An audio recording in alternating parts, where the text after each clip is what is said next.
नमस्कार। सीबीएसई द्वारा निर्धारित पाठ्यक्रम के अंतर्गत क्लास 9th के विद्यार्थियों के लिए हिंदी क्षितिज काव्य खंड में आज का विषय है कबीरदास की साखियाँ एवं शबद। कबीरदास की साखियों के बारे में विस्तार पूर्वक हमने इसके पहले वाले वीडियो में आपको बताया है। अगर उसके बाद उन साखियों का शिल्प सौंदर्य, भाव सौंदर्य, संदर्भ सहित व्याख्या सब कुछ हमने आपको बताया है, ठीक है। उसे अगर आपको देखना है तो इसके पहले वाले वीडियो में जाके आप देख लीजिएगा। यहाँ आज हम आपको इस वीडियो में बताएंगे कबीरदास के साखियों के साथ जो पद वाला है, शबद वाला भाग है, ठीक है। तो इसमें पहला पद क्या है?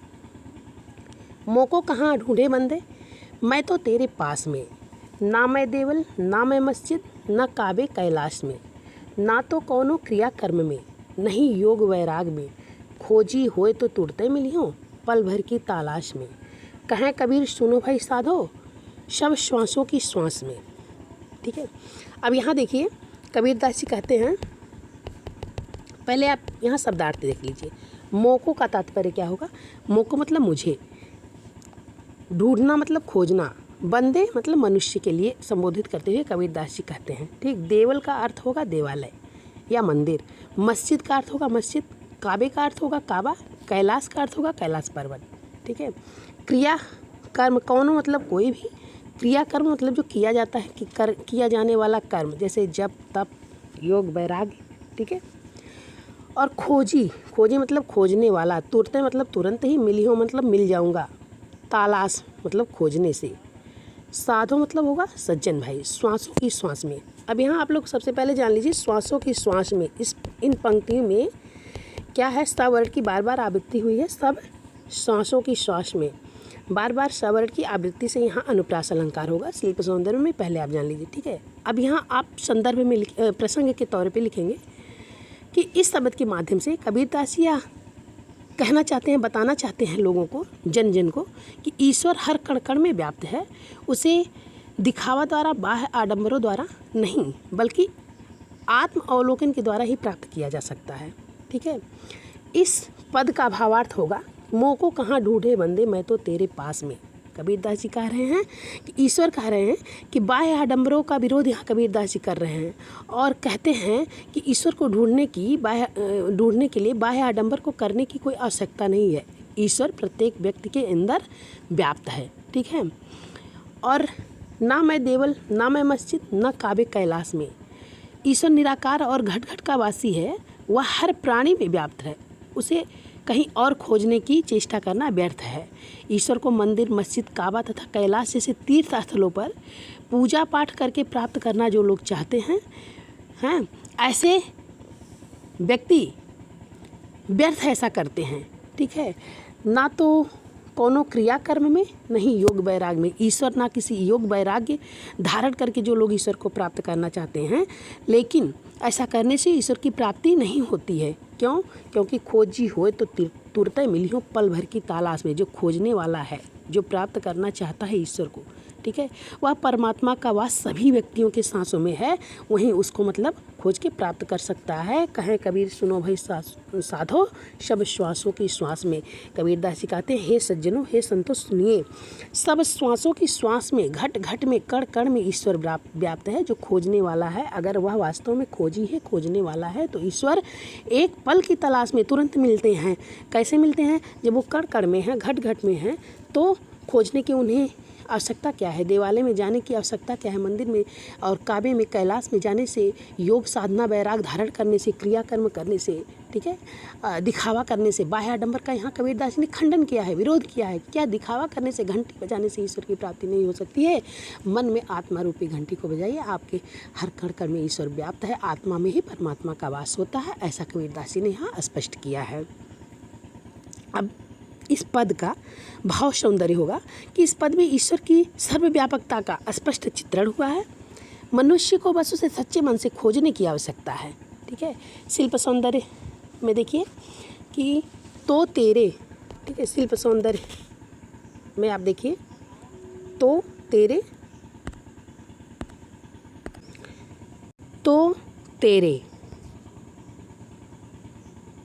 मैं मस्जिद, काबे कैलाश, क्रिया कर्म, ठीक।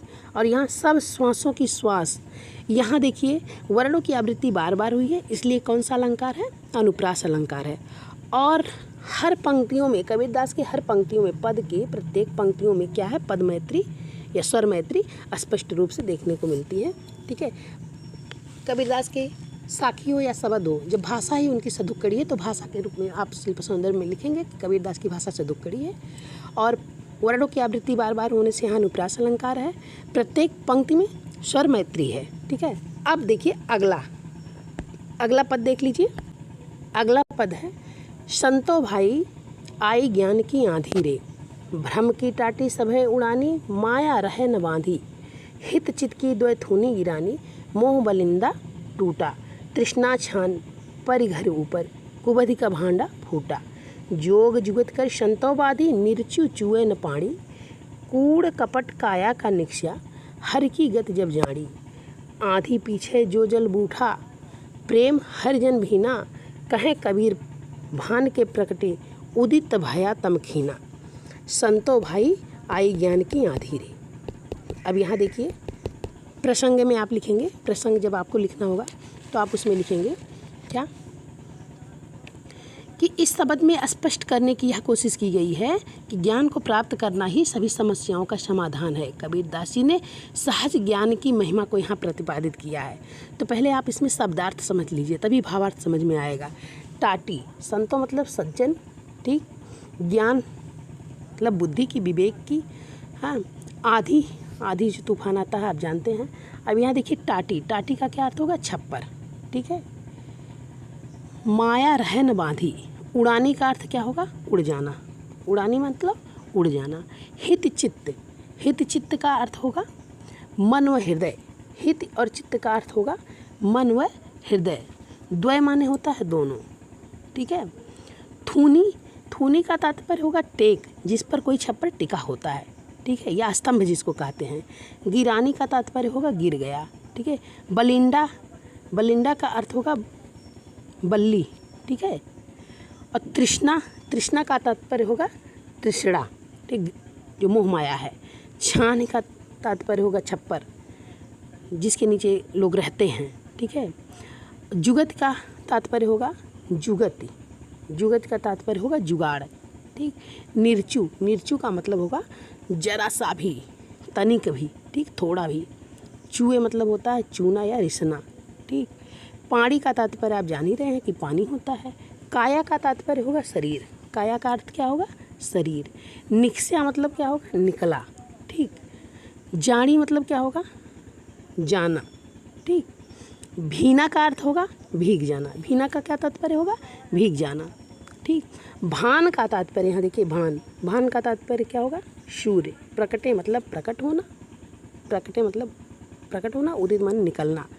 तम का अर्थ होगा अंधकार, खीना का अर्थ होगा छीड़ हो गया, तम या अंधकार छीड़ हो गया, ठीक है। अब यहाँ देखिए आप भावार्थ समझिए। संतो भाई आए ज्ञान की आंधी रे, कबीरदास जी कहते हैं हे संतो, हे सज्जनों, ज्ञान की आंधी आ गई है, ज्ञान रूपी आंधी आ गई है, ठीक है। ज्ञान रूपी आंधी के सहारे ज्ञान के महत्व को यहाँ प्रतिपादित किया गया है।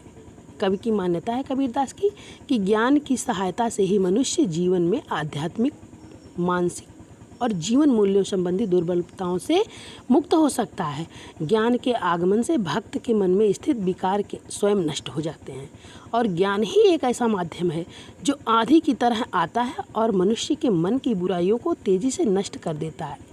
कैसे नष्ट करता है? जैसे आंधी अपनी गति से छप्पर का नाश कर देती है, जब आंधी आती है तो छप्पर नष्ट हो जाता है, वैसे ही मनुष्य की बुराइयों का नाश हो जाता है जब ज्ञान रूपी आंधी आती है। कबीर ज्ञान और आंधी को एक ही रूपक में बांटते हुए संतों को कहते हैं कि संतो भाई आई ज्ञान की आंधी रे, हे संतों, हे सज्जनों, ज्ञान रूपी आंधी आ चुकी है और इस ज्ञान की आंधी में क्या हुआ? भ्रम की टाटी सभे उड़ानी, माया रहे न बांधी।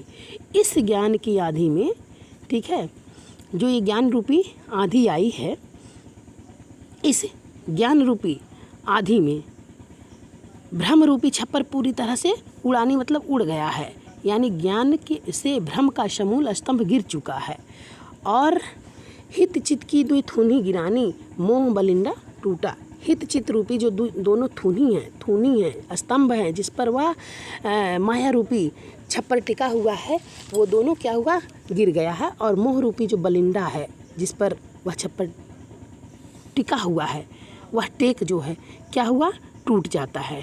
ठीक है, टूट चुका है। और शरीर रूपी घर के ऊपर पड़ा तृष्णा रूपी छप्पर ज्ञान की आंधी में क्या हुआ, उड़ गया है। अब संतों ने जोग जुगुत कर संतो बाधी, निर्चु चुए न पानी। अब जो युक्ति करके जो योग करके युक्ति करके लोगों ने, ठीक है, तृष्णा रूपी छप्पर को यहाँ बांधा है, वह क्या है, निर्चु चुए न पानी, वहाँ से जरा सा भी पानी नहीं टपक रहा है। ठीक है, मोह रूपी बल्ली जिस पर भ्रम रूपी छप्पर टिका था टूट चुकी है। शरीर रूपी घर के ऊपर पड़ा तृष्णा रूपी छप्पर ज्ञान की आंधी में उड़ गया है। अब संतों ने बड़ी युक्ति के साथ इस भ्रम रहित छप्पर को पुनः बांधा है। इस कारण बड़ी युक्ति से, बड़े जोग से, बड़े जतन से इस छप्पर को, भ्रम रहित छप्पर को फिर से बांधा है। और भ्रम रहित छप्पर युक्ति से बांधने के कारण इसमें से एक बूंद भी पानी नहीं टपक रहा है। और क्या होता है, कूड़ कपट काया का निक्स्या। ठीक है, निक्स्या हर की गति जब जाड़ी, कपट बुराइयों संबंधी जो गंदगी है शरीर में, यह सब क्या है, निकल गया है। तो क्या हुआ, शरीर एकदम स्वच्छ हो गया, निर्मल हो गया है। आंधी पीछे जो जल बूठा, प्रेम हर जड़ भीना। और आंधी आने के बाद, ठीक है, वर्षा होने से सभी कुछ क्या है, भीग जाता है। उसी प्रकार ज्ञान के आगमन से भगवान की भक्ति में लीन यह अपना मन हो जाता है। मन वचन कर्म से व्यक्ति क्या होता है, भगवान की भक्ति में लीन हो जाता है। कहें कबीर भान के प्रगटे, उदित भया तम खीना। कबीर दास जी कहते हैं कि जिस प्रकार से ज्ञान रूपी सूर्य के उदित होते ही अज्ञान रूपी अंधकार समाप्त हो जाता है, अर्थात सूर्य के उदित हो जाने पर अंधकार समाप्त हो जाता है, ठीक उसी प्रकार ज्ञान को पहचान लेने पर अज्ञान तथा मोह माया नष्ट हो जाते हैं। अब यहाँ देखिए, इस पद का भाव सौंदर्य होगा कि यहाँ इस शब्द में ज्ञान की आदि में रूपक के सहारे ज्ञान के महत्व को स्पष्ट रूप से प्रतिपादित किया गया है। ज्ञान की सहायता से ही मनुष्य जीवन में अपनी आध्यात्मिक, मानसिक और जीवन मूल्यों संबंधी दुर्बलताओं से मुक्त हो जाता है। ज्ञान के आगमन से भक्त के मन में स्थित जो विकार हैं, गलतफहमियां हैं, स्वयं नष्ट हो जाते हैं। ज्ञान ही एक ऐसा माध्यम है जो आंधी की तरह आता है और मनुष्य के मन की सभी बुराइयों को उसी प्रकार नष्ट कर देता है जैसे आंधी अपनी गति से छप्पर का नाश कर देती है। ठीक है, अब यहाँ शिल्प सौंदर्य में होगा क्या, माया के दो अर्थ हैं। माया का अर्थ यहाँ क्या है, दो अर्थ दिया है। पहला अर्थ क्या है, मोह माया तथा रस्सी। पहला अर्थ है मोह माया और दूसरा क्या अर्थ है, रस्सी। इसलिए यहाँ क्या होगा, यहाँ आपका होगा दो अर्थ, एक ही शब्द के दो अर्थ हैं, इसलिए यहाँ क्या है, श्लेष अलंकार होगा। ठीक है, माया का दो अर्थ है, यहाँ देखिए माया दिया है, माया का दो अर्थ है। पहला अर्थ क्या है माया का, मोह माया, और दूसरा अर्थ क्या है, माया का रस्सी। ठीक है, तो यहाँ इसलिए क्या है, श्लेष अलंकार है। उसके बाद भांडा फूटना। भांडा फूटना के भी दो अर्थ हैं। भांडा फूटना के दो अर्थ हैं। क्या क्या हैं पहले आप जान लीजिए। पहला अर्थ है रहस्य खुलना तथा दूसरा अर्थ है बर्तन टूटना। इसलिए यहाँ भी क्या है, श्लेष अलंकार का सुंदर समन्वय हुआ है। ठीक, अब हित चित्त थूनी गिरानी, तृष्णा छान परिघर ऊपर, कुवधिका जोग जुगुत, कूड़ कपट का काया का, कहें कबीर आदमी क्या है, कहें कबीर आदमी क्या है, अनुप्रास अलंकार है। ठीक है, प्रस्तुत पद में गेयता है, तुक, लय और संगीत का पूरा प्रभाव दिखाई देता है। भाषा तो कबीरदास की सदुक्कड़ी है, आप लोग जानते ही हैं, पंचमेल की खिचड़ी और सदुक्कड़ी है। ठीक है, इस प्रकार से ये पूरा पद या शब्द मैंने आपको समझाया। मुझे पूरा विश्वास है आपको अच्छे से समझ में आया होगा। वीडियो अच्छा लगे वीडियो को लाइक करिए, अपने दोस्तों में शेयर करिए और चैनल को सब्सक्राइब करना मत भूलिएगा। धन्यवाद।